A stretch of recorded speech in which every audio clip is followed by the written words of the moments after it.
In the summer of 1943, after the war bombing of the English city of Liverpool, American soldiers were clearing a bombed-out site at the back of the Methodist Church on Boundary Street East in Liverpool. A bulldozer uncovered the cylinder while it was clearing out debris. One end of the cylinder was capped with a steel plate, and the other end was open. The bulldozer moved the cylinder, and during the operation, it unintentionally crushed the open end. Building contractors then extracted the cylinder from the building rubble and laid it level. After the summer of 1943, the cylinder went largely unnoticed. A local witness, Norman Garner, stated that he had seen people use the cylinder as a seat, and children often played with it. The cylinder had a length of 6 feet 9 inches, a diameter of 19 inches, and was made of gauge 9 steel, which has a thickness of 0.156 inches. The metal cap at the closed end of the cylinder was bolted in place.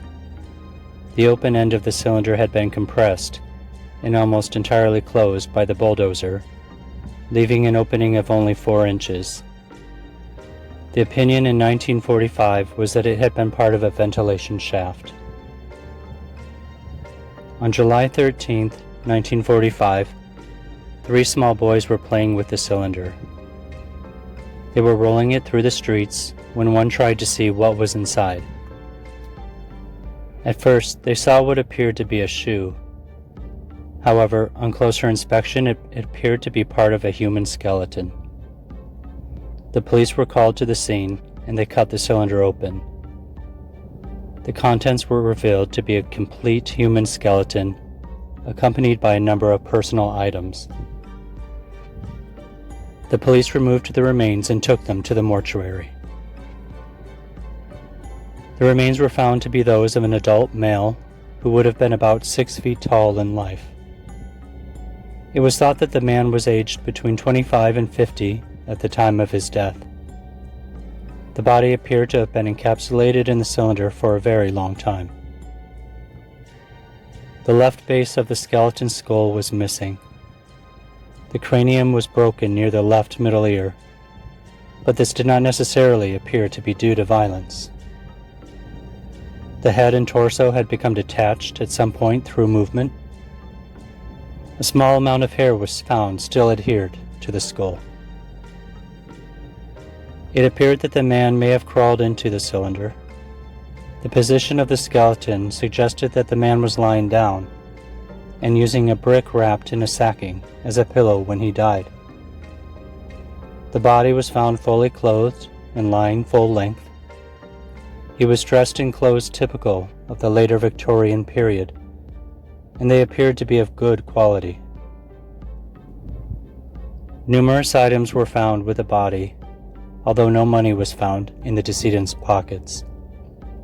The list of items found in the cylinder, as reported in 1945, is as follows: 2 diaries dated 1884 and 1885.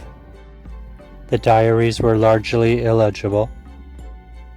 Also found were 7 heavily corroded keys, a postcard, decayed but reconstructed by the coroner, date stamped July 3, 1885, a handkerchief, though with nothing identifiable on it, a brooch, a gold ring, 5 account sheets, and a receipt from T.C. Williams & Company located on Lead Street in Liverpool.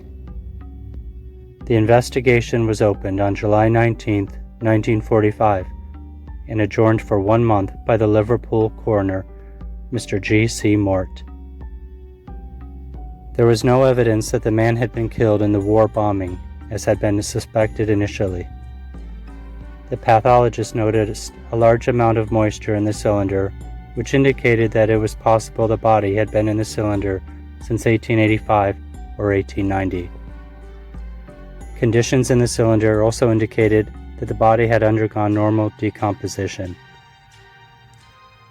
On August 31, 1945, the coroner closed the inquest by recording an open verdict, stating that it was impossible to establish cause of death due to insufficient information, but he believed the date of death to have been 1885. In August 1945, the inquest named Thomas Cregan Williams, also known as T.C. Williams, as a potential identity of the decedent due to the items found in the cylinder with him. T.C. Williams of T.C. Williams and Company was a paint and brush manufacturer in Liverpool around 1885. Williams had been declared bankrupt on March 10, 1884. The inquest hypothesized that Williams had left his family home due to financial difficulties and was sleeping in the cylinder at what were presumed to be his business premises. Somehow the cylinder became sealed and he asphyxiated. It was thought that his disappearance may have been interpreted in 1885 as deliberate in order to avoid his creditors. Purposefully disappearing was not an unknown method of escaping debt at that time. According to records obtained by the inquiry, Williams' wife was buried alone in Liverpool. But no records of the death of Williams or his burial in Liverpool could be found. Indeed, there were no records in England and Wales of a T.C. Williams being buried at all. T.C. Williams had one son born in 1859, and the inquiry sought out relatives of Williams, but had no success at the time. Was the body in the cylinder truly T.C. Williams? If so, what would compel him to hide out in a large cylinder where he could suffocate, resulting in a horrifying death? Could it have been just an accident, or perhaps murder? If it was murder, who was the killer, and what was their motive? Even in 1945, the answers were hard to come by. After the passage of so much time, and with so little evidence to go by, it is unlikely the case of the body in the cylinder will ever be fully resolved.